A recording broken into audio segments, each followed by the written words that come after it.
Что касается ясновидения, опять-таки,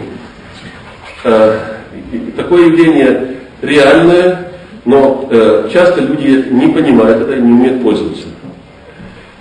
Часто очень, понимаете? Потому что, как вам объяснить? К примеру, можно даже, я просто, наверное, приведу пример, это свои примеры, которые я знаю точно, что это наиболее удобно, потому что это мои данные, и я могу говорить о том, что, по крайней мере, они достоверны, с моей точки зрения. Так вот, что такое ясновидение? Во-первых, вы понимаете, что для того, чтобы ясновидение, нужно сказать, что такое видение вообще, в двух словах.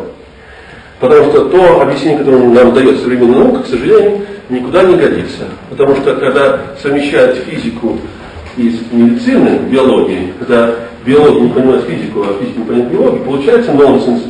Как говорят, вот, типа, отражение света попадает на сетчатку глазного дна, проецируется, и тем более на затылочной зоне, которая у нас здесь находится, оптические зоны здесь, и височные, возникает изображение объекта, как на фотоаппарате. Так? Так. Это к современному учебнику говорится, правильно? Нет, совершенно не так. Потому что, если кто-то хотя бы на секундочку задумался, то понял, что да, свет отраженный падает на сетчатку, все. А что происходит в колбочках, палочках нашего глаза? Что происходит? Фотоны света поглощаются, они преобразуются во что? Ионы коды. То есть появляются в клетках, которые приняли фотон, чуть несколько лишних ионов, или несколько ионов исчезает. И вот это биохимическое изменение передается по отростку нейрона аксон, сам аксон. То есть в результате такого светового воздействия на глаза каждый нейрон оптической коры, здесь или височный, что получает? Изменяется количество ионов в каждом из нейронов оптической зоны. Так что получается, число ионов, и есть картинка? Нет. А что происходит? Мы же видим, да? Это факт. Так что получается? Это не отражение. Нет, не отражение, это наш мозг воссоздает реальность, голограмму реальности по тому коду, который получает через глаза. Наш мозг — это объемную голограмму, которая, если человек психически нормальный, и на мозг находится, она соответствует другим ощущениям. Я вижу, что ну, здесь он есть на месте. В некоторых экспериментах, которые я проводил, я просто смещал человека в определенном состоянии определенное, где находится реальность. И человек, словно вместо того, чтобы идти здесь, он ушел в другое место. То есть его голограмма, мозг, создавал голограмму в другом месте. Или вообще можно было убирать, что он человек ничего не видел, и создавать то, что там не было. Человек это видел, и не только видел, ощущал и взаимодействовал, потому что он смещен в качество другое и действует. Вопрос, для того, чтобы правильно понять, что такое ясновидение, нужно сначала правильно понимать, что такое видение, зрение. И второе, опять-таки понимать, что такое, если говорить уже ясное видение. То есть ясное видение — это то, что заходит за границы обычного видения. Но опять-таки, при том же самом ясном видении видят не глаза, а мозг, вы понимаете, так? Только в данном случае, если вы ясное видение, если в обычном видении информация поступает через глаза, то есть наши рецепторы, колбочки-палочки, реагируют на фотоны, которые приводят к изменению ионного состояния внутри нейронов, и мозг создает голограмму, то при ясном видении происходит то же самое, только информация, ионный код меняется непосредственно в самих зонах коры головного мозга, напрямую. То есть, вроде бы ничего здесь нет, немножко ничего, секундочку. Вроде бы для всех остальных ничего нет, а этот человек что-то видит. Значит, у него крыша поехала, да? Хорошо поехала, да? Я просто говорю, что вот состояние белой горячки, всем известно, наверное, да? Ну, слышали? Известно, я не знаю, что испытывал вещи. А может, кто испытывал, кто-то был? Я лично никогда не пил, поэтому не могу в этом состоянии, но изучал, так?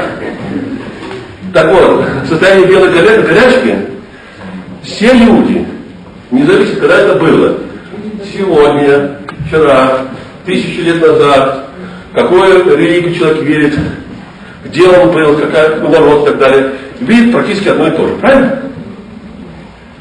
Вопрос. Ну, существ разных. Их называют астральными животными, но правильно называть, неправильно название астральных животных, это сущности вымышленных животных. Когда они вымерли, то есть у них нет физических носителей, а их сущности адаптируются к паразитическому образу жизни. И продолжают существовать за счет паразитизма. Вот когда человек доходит до сильно белой горячки, у него разрушается полностью защитная оболочка, и он становится хорошей пищей для вот этих существ. И естественно, когда они начали кушать, он их ест по моменту. Так вот, независимо, когда происходят такие вещи, какое образование, культура, во что верит человек и так далее, все они видели одно и то же. Вопрос, понять, что такое сумасшествие? Это неадекватная реакция на реальность, правильно? Теперь, это по понятию психологии и так далее. Тогда что получается? Да, не видит один человек, а другой нормально видит. Значит, то неадекватная реакция, правильно? И да, и нет. Потому что когда миллионы людей за всю историю видели в том числе одно и то же, это не может быть сумасшествие. Потому что сумасшествие, кажется, у вас по-своему. А если каждый видит одно и то же, в том числе, значит, это не сумасшествие. То же самое в состоянии клинической смерти, как все говорят, вот, объясняют, что в состоянии клинической смерти, момент остановки сердца, прекращается поступление кислорода в мозг, в результате этого кислородное голодание мозга, и мозг создает нам приятные видения, что нам было легче подыхать, да? Так описывают. Чтобы нам не грустно было, тот мы сейчас помрем. И все, чтобы вот мозг знает, это нам нужно утешить нас, да? Что сделано приятное, хорошее, чтобы мы умирали легче, более легко на душе. Но вопрос, если ставить на позицию, как мозг может знать, что нам приятно в момент смерти, если все умирали в галлюцинациях, правильно? Как мозг передает одному, мозг к другому? Странно, да? И второе, опять-таки, независимо от религии, когда это, где, в прошлом, сегодняшнем, люди в состоянии клинической смерти ощущают, проходят через одни и те же процессы. Означает, что галлюцинации? Нет. Это реальный процесс. Знаете, что если современная наука не хочет или не может дать ответ, знаете, что это не существует? Нет. А ведь современная наука может дать такое, что такое жизнь? Нет. А объяснить зарождение жизни современная наука не может. Хотя это очевидный факт, правильно? Если она не может объяснить это, значит что? Не имеет права говорить о том, что может и не может быть, потому что не является экспертом в том явлении, что такое является живая материя. Вот и все.